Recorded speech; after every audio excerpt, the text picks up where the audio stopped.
Yeah, I mean, Murphy Goode's been around we're going on our 30th year. And it's founded by my dad, guy Tim Murphy and Dale Goode. And, it was called Murphy Goode because we didn't want to call it Good and Ready.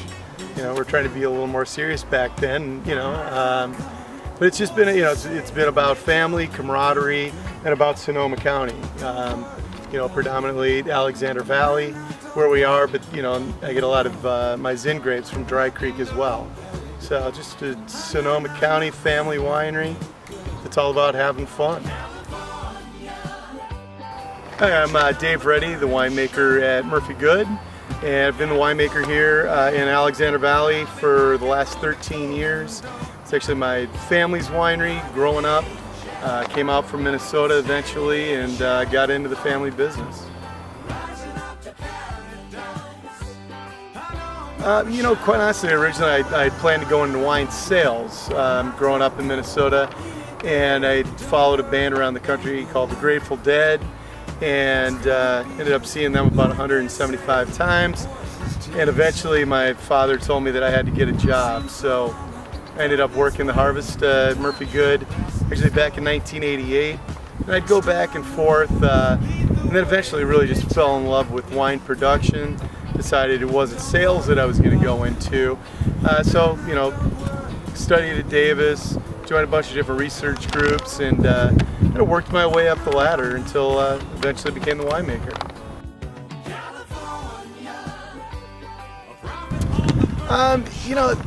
I guess after you've been doing it for so long, I don't know that there's necessarily a hardest thing to do. Maybe the most stressful time of year is harvest, which we're coming up on. We'll probably get going in the next 3 to 4 weeks. And where it really gets stressful for me is actually just determining when to pick the first grapes. Because once the first grapes come in, things kind of fall into place and there's a certain rhythm to it. And the next 2.5 months of your life are pretty much spent out here in the vineyards or out in the winery. But it's a great time of year, a lot of energy. And it's when you're really creating, everything we're going to drink later on. Probably getting to taste all these great wines. It's very rewarding, I would say, to be able to open up a bottle of wine that you created and share it with new friends, family, or just sit on a patio all by myself and enjoy a glass.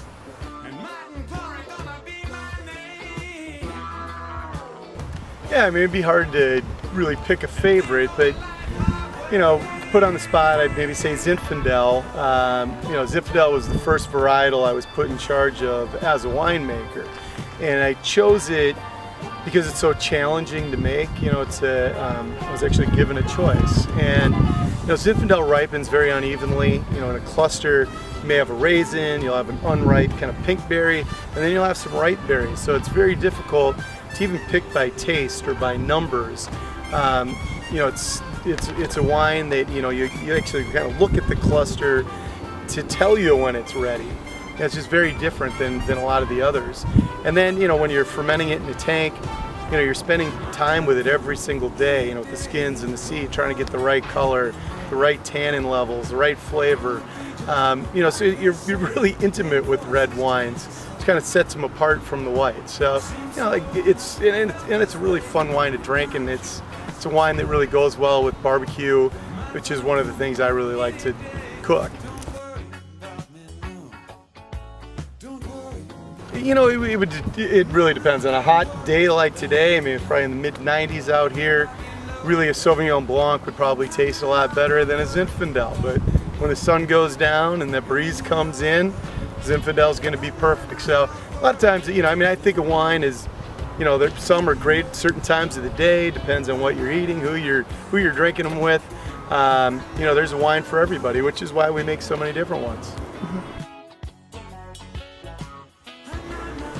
I've never really thought about it as inspirations. I guess I really make wines that I want to drink. So stylistically, I make a Chardonnay where there really isn't any new oak. I'll do a lot of stainless steel where the fruit really comes through. But then I make a couple of other Chardonnays where they're more, oak plays a bigger role. Some of that, the vanilla and the toast. a little bit of that smokiness. And for me, those are more food wines. When there's a lot of oak or just a good amount of oak in a wine, I don't know that they make great what I call cocktail wines. For me, they're pairing wines. So it really, I'm just creating wines that I want to drink. And then if nobody wants them, I'll drink them. Yeah, Operation Homefront is a charity organization that we've been working with for the last 4 or 5 years. When my dad passed away, I thought it'd be really cool to do something good with an E. We've always used the good as, it's all good, or let the good times roll. And it's like, well, let's do something where it's be good or do good. And my dad served in Vietnam. Both my grandfathers served in World War II. Great grandpa Bill, World War I. And Operation Homefront really takes care of military families that are left behind, things as small as paying an electric bill, but then also returning wounded veterans in need. Things as big as donating a house mortgage free.